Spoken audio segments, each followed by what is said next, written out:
Hi everyone, I want to show you how to set up missing, incomplete, and excused grades. So in the gradebook, let's go to the gradebook first.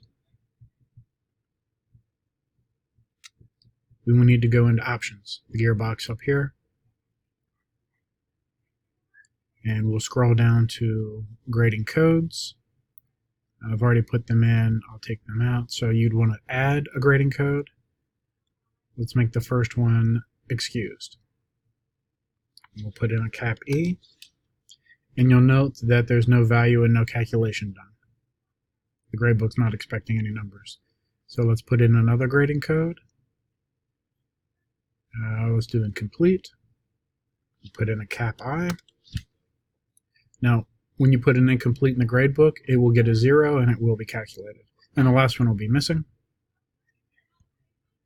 So we'll put the cap M in there. Again, 0, and it will be calculated.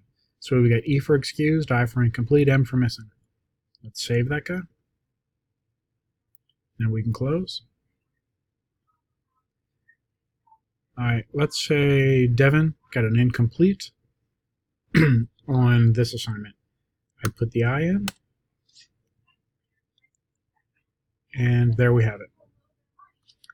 So let's talk about the report card now. So if we go to the report card, and we've already pulled the grades over, and Devin also has an incomplete for the quarter, I will replace that 100% with the cap I.